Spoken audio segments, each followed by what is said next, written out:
10ാം ക്ലാസ്സിൽ പഠിക്കുന്ന മലപ്പുറം ജില്ലയിലെ കരുവാരക്കുണ്ടുള്ള ഒരു പൊന്നുമോളുടെ മരണവാർത്ത നിങ്ങളൊക്കെ കേട്ടിട്ടുണ്ടാവുമല്ലേ? ആരാത് ചെയ്തത്? അവളുടെ കാമുകനായ അതേ സ്കൂളിൽ പഠിക്കുന്ന +2 പഠിക്കുന്ന ഒരു കുട്ടിയാണ്. എന്തിനാണത് ചെയ്തതെന്ന് പലർക്കും അറിയൂല എന്നുള്ളതാണ് യാഥാർത്ഥ്യം. എന്തിനാണെന്നറിയോ? ഇവർ തമ്മിൽ പ്രണയത്തിലായിരുന്നു. ആ പ്രണയം ഈ പെൺകുട്ടി നിരസിച്ചു. 10ാം ക്ലാസ്സിൽ പഠിക്കുന്ന കുട്ടിയാണ്. ഇവൾക്ക് വേറൊരു അഫെയർ ഉണ്ട് എന്ന് ഇവനെ സംശയിക്കുകയും ചെയ്തു. അതിൻ്റെ അടിസ്ഥാനത്തിൽ കൃത്യമായ പ്ലാനിങ്ങോടുകൂടി ആ പൈതലിനെ ഇവൻ ഇല്ലാതാക്കി. എങ്ങനെയാണ് ഇല്ലാതാക്കിയത്? അവൻ്റെ കാമം അവളിൽ തീർത്തിട്ടാണ്. ആ ഒരു നരഭോജി എന്ന് വേണമെങ്കിൽ പറയാം നമുക്ക്. അത്രമേൽ വലിയ കൊടും ക്രൂരതയാണ് അവൻ ആ പെൺകുട്ടിയോട് ചെയ്തത്. ഈ പെൺകുട്ടിയും അമ്മയും അവളുടെ അനിയത്തിയും 6ാം ക്ലാസ്സിൽ പഠിക്കുന്ന അനിയത്തിയും കൂടെയാണ് സ്കൂളിലേക്ക് പോകുക. ആ ഒരു അമ്മക്ക് ആ സ്കൂളിൻ്റെ അടുത്ത് തന്നെ ജോലിയുണ്ട് എന്നാണ് അറിയാൻ കഴിഞ്ഞത്. അവിടെ ഈ 2 കുട്ടികളെയും സ്കൂളിൽ ഇറക്കിയതിന് ശേഷം അമ്മ ജോലിക്ക് പോകും. എന്നിട്ട് തിരിച്ച് ഇവർ പിന്നീട് വീട്ടിലേക്ക് വരലാണ് പതിവ്. അങ്ങനെ 15ാം തീയതി ഇതുപോലെ അമ്മയുടെ കൂടെ 2 മക്കളും സ്കൂളിലേക്ക് പോയതാണ്. പിന്നീട് ഒരു മകള് 6ാം ക്ലാസ്സിൽ പഠിക്കുന്ന ആ കുട്ടി മാത്രമാണ് സ്കൂളിലേക്ക് കയറിയിട്ടുള്ളത്. മറ്റേ കുട്ടി 10ാം ക്ലാസ്സിൽ പഠിക്കുന്ന ആ മരണപ്പെട്ട പൊന്നുമോള് സ്കൂളിലേക്ക് കയറിയിട്ടില്ല. കാമുകൻ അവിടെ ഉണ്ടായിരുന്നത്രേ. അവൻ സ്കൂളിലേക്ക് അങ്ങനെ പോകാറില്ല എന്നാണ് അറിയാൻ കഴിഞ്ഞത് കുറച്ച് ദിവസങ്ങളായിട്ട്. പക്ഷേ യൂണിഫോം അണിഞ്ഞ് ആ ബാഗും ബുക്കുമായിട്ട് ആ പരിസരത്ത് അവനുണ്ടായിരുന്നു. ചിലപ്പോൾ അവൻ പറഞ്ഞതിൻ്റെ അടിസ്ഥാനത്തിലാകാം അവൾ അവൻ്റെ കൂടെ ചെന്നിട്ടുണ്ടാവുക. അവനിലുള്ള അവളുടെ വിശ്വാസത്തിൻ്റെ പേരിൽ ആ ഒരു വിശ്വാസം അവൻ അങ്ങേയറ്റം ഇല്ലാതാക്കി എന്നുള്ളതാണ്. അവർ വേറെ വണ്ടി വിളിച്ചു. അവർ വേറെ ഒരു സ്ഥലത്തേക്ക് പോയി. അവിടെ വെച്ച് ഇവർ തമ്മിൽ വാക്കേറ്റം നടന്നിട്ടുണ്ടാകാം. ഇവൻക്ക് കൃത്യമായ ഒരു പ്ലാനിങ് ഉണ്ടാകും. അല്ലാതെ ഇങ്ങനെ ഇവൻ ഒരിക്കലും ചെയ്യൂല. പോലീസിന് അവൻ മൊഴി കൊടുത്തിട്ടുള്ളത് അവൾക്ക് വേറൊരു അഫെയർ ഉണ്ട്, എൻ്റെ പ്രണയം അവൾ നിരസിച്ചു എന്നതിൻ്റെ അടിസ്ഥാനത്തിലാണത്രേ ഈ കൊലപാതകം നടത്തിയിട്ടുള്ളത്. അവൻ ആ പെൺകുട്ടിയെ ശാരീരികമായിട്ട് പീഡിപ്പിച്ചു. അവളുടെ ശരീരത്തിലുള്ള വസ്ത്രം കൊണ്ട് കൈ രണ്ടും മുന്നിലോട്ട് കെട്ടിയിട്ട്, ആലോചിക്കണം നിങ്ങൾ, അവനെ വിശ്വസിച്ച് അവൻ്റെ കൂടെ ഇറങ്ങിപ്പോയ പെൺകുട്ടിയാണ്. എന്നിട്ട് പീഡിപ്പിച്ചു. അതിൻ്റെ ശേഷം അവനോട് പറഞ്ഞു, അമ്മയോട് ഞാനിത് പറഞ്ഞു കൊടുക്കുമെന്ന്. അതവന് സഹിക്കാൻ പറ്റിയില്ല. അവൻ എന്ത് ചെയ്തു? അവളുടെ കഴുത്ത് ഞെരിച്ചിട്ട് ആ ഒരു എന്താണ് അവനെ വിശേഷിപ്പിക്കേണ്ടതെന്ന് എനിക്കറിയൂല. ആ രൂപത്തിൽ ഒരു ചെറിയ 10ാം ക്ലാസ്സുകാരിയോട് കാണിക്കേണ്ട ക്രൂരതയാണോ അത്? അവനെ വിശ്വസിച്ചിറങ്ങി വന്ന ഒരു പെൺകുട്ടിയോട് അവളുടെ കഴുത്ത് ഞെരിച്ചിട്ട് അവൻ ആ ഒരു കുറ്റിക്കാട്ടിലിട്ടിട്ട് ആ പെൺകുട്ടിയുടെ ജീവൻ അപഹരിക്കുകയാണ്. അതിൻ്റെ മുമ്പ് ആ ഒരു പെൺകുട്ടിയുടെ വീട്ടിലേക്ക് ഇവൾ വിളിച്ചിട്ട് പറഞ്ഞത്രേ, ഇത് ചിലപ്പോൾ ഇവർ തമ്മിലുള്ള തർക്കം നടക്കുന്നതിൻ്റെ മുമ്പാകാം, കുറച്ച് സമയം കഴിഞ്ഞാൽ ഞാൻ വീട്ടിലെത്തുമെന്നേറ്റ്. ആ ഒരു ഫോൺ കോളാണ് അവസാനമായിട്ട് ആ വീട്ടുകാർക്ക് ഈ ഒരു വിഷയത്തിൽ കിട്ടുന്നത്. അങ്ങനെ അവളെ അവിടെ വെച്ച് അവൻ ഇല്ലാതാക്കിയിട്ട് അവൻ നേരെ റെയിൽവേ സ്റ്റേഷനിലേക്ക് പോവുകയാണ്. പക്ഷേ ഈ പെൺകുട്ടിയെ വൈകുന്നേരമായിട്ടും കാണാനില്ലാത്തതിൻ്റെ അടിസ്ഥാനത്തിൽ ആ അമ്മ പോലീസിൽ കേസ് കൊടുത്തു. ആ പെൺകുട്ടിയുടെ കോള് വന്നതിൻ്റെ അടിസ്ഥാനത്തിൽ ലൊക്കേഷൻ ട്രാക്ക് ചെയ്തിട്ട് പോലീസ് ആ റെയിൽവേ സ്റ്റേഷനിലെത്തി. ആ പോലീസിനെ ഇവൻ കണ്ടപ്പോൾ ഇവൻ അവിടെ നിന്ന് വിദഗ്ധമായിട്ട് മുങ്ങുകയാണ്. അങ്ങനെ ആ ഒരു മുങ്ങലിൻ്റെ ഇടയിൽ ഇവന് വല്ലാതെ ദാഹിച്ചപ്പോൾ അവിടെ ഉണ്ടായിരുന്ന ഒരു വീട്ടിൽ നിന്ന് വെള്ളം കുടിച്ചു. ഇവൻ്റെ കയ്യിൽ മുറിവേറ്റയുണ്ട്, ചോര വരുന്നുണ്ട്. അതവൻ കൃത്യമായിട്ട് മറച്ചു പിടിച്ചു. എന്നിട്ട് അവരോട് പോലീസിനെ കണ്ടിട്ട് ഓടിയതാണ്. അതിൻ്റെ അടിസ്ഥാനത്തിൽ ദാഹിക്കുന്നുണ്ട്, വെള്ളം തരുമെന്ന് ചോദിച്ചു. അങ്ങനെ വെള്ളം കുടിച്ചു. അപ്പോൾ ആ വീട്ടിൽ നിന്ന് തന്നെ സ്വന്തം അച്ഛനിവൻ ഫോൺ ചെയ്തിട്ടുണ്ട്. ചിലപ്പോൾ വഴി തെറ്റിയിട്ടുണ്ടാകും.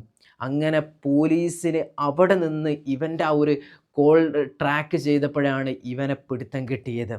അങ്ങനെ ആ വീട്ടിലേക്ക്, ആ പരിസര പ്രദേശം മുഴുവനും അരിച്ച് പെറുക്കുകയാണ്. അങ്ങനെ ആ പെൺകുട്ടിയുടെ ഡെഡ് ബോഡി ഇവർക്ക് ആ ഒരു കുറ്റിക്കാട്ടിൽ നിന്ന് കിട്ടിയത്. ആ ദൃശ്യങ്ങളൊക്കെ നമ്മൾ കണ്ടതാണ്. ഒരു മനുഷ്യനും സഹിക്കാൻ കഴിയൂല.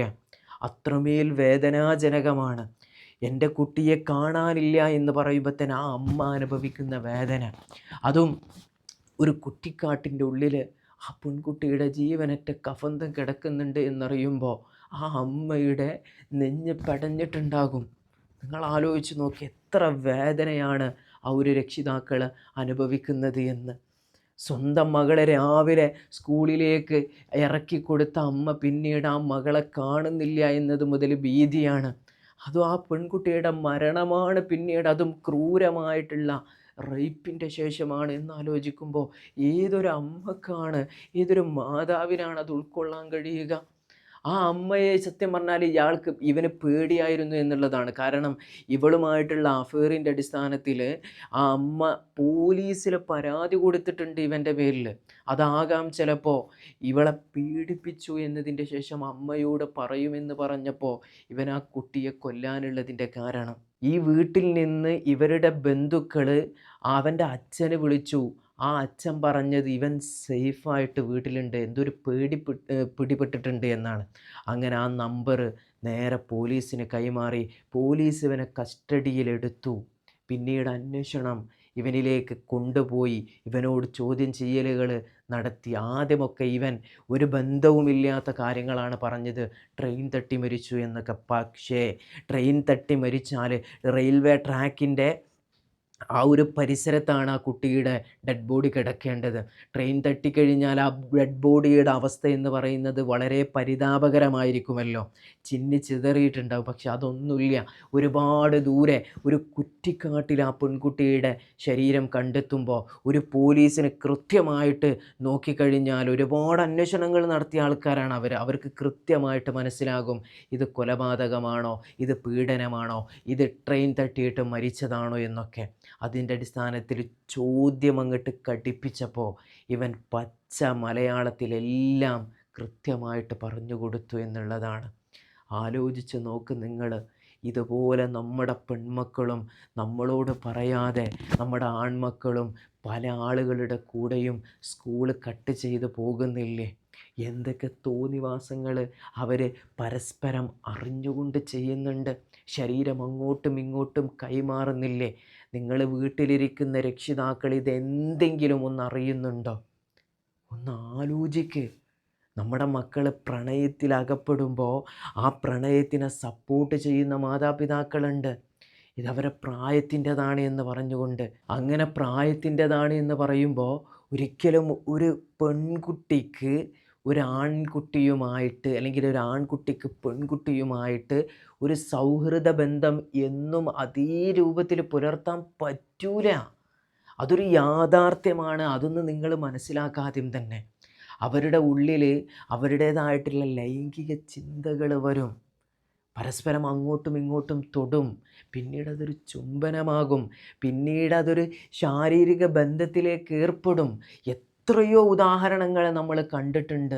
എത്ര പെൺകുട്ടികൾ ചെറിയ ക്ലാസ്സിൽ നിന്ന് തന്നെ ഗർഭം ധരിക്കുന്നുണ്ട്. ഒന്ന് ആലോചിച്ച് നോക്ക് നിങ്ങൾ. അവരുടെ ലൈഫ് എന്താകും? അതുകൊണ്ട് മക്കൾക്ക് പ്രണയമുണ്ടായി ഉണ്ട് എന്നറിഞ്ഞു കഴിഞ്ഞാൽ അവരടിക്കരുത്, അവരെ ചീത്ത പറയുകയൊന്നും ചെയ്യരുത്. നേരെ നല്ലൊരു കൗൺസിലർ എടുത്ത് കൊണ്ടുപോയിട്ട് നല്ലൊരു കൗൺസിലിംഗ് അവർക്ക് കൊടുക്കുക. അതാണ് നമുക്ക് അവരോട് ചെയ്യാൻ കഴിയുന്ന ഏറ്റവും വലിയ കാര്യം. അല്ലാതെ നിങ്ങൾ നന്നായിട്ട് അടിച്ചു, എന്താ അതുകൊണ്ടുള്ള കാര്യം? അവർക്ക് നിങ്ങളോട് വെറുപ്പ് വരും. അവനോടുള്ള ആ ഒരു പ്രണയത്തിൻ്റെ തീവ്രത പിന്നെയും കൂടും. മാതാപിതാക്കളോടുള്ള വെറുപ്പിൻ്റെ അടിസ്ഥാനത്തിൽ അവർ ചിലപ്പോൾ വീണ്ടും അതുവരെ ശാരീരിക ബന്ധത്തിൽ ഏർപ്പെട്ടിട്ടില്ല എന്നുണ്ടെങ്കിൽ വീണ്ടും അവരൊരു ശാരീരിക ബന്ധം തുടങ്ങും. എന്തിൻ്റെ അടിസ്ഥാനത്തിൽ? നമ്മളുടെ ഒരു ഇടപെടൽ കൊണ്ടുണ്ടായ ഒരു സംഗതിയാണ്. അതുകൊണ്ട് മക്കളെ നന്നായിട്ട് സൂക്ഷിക്കുക. ഇന്ന് സോഷ്യൽ മീഡിയ ഉപയോഗിക്കുന്ന മക്കളാണ്, പ്രത്യേകിച്ച് പറയാണ്, ഒരുപാട് കുട്ടികൾക്ക് ഇതുപോലെയുള്ള അഫെയറുകളുണ്ട്.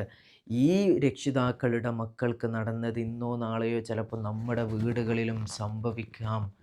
അതില്ലാതിരിക്കാൻ ഇപ്പോൾ തന്നെ സൂക്ഷിച്ചു കഴിഞ്ഞാൽ നമുക്ക് അങ്ങനെ ഒരു സാഹചര്യം ഒഴിവാക്കാൻ കഴിയും. അള്ളാഹു നമ്മുടെ മക്കളൊക്കെ നന്നാക്കട്ടെ.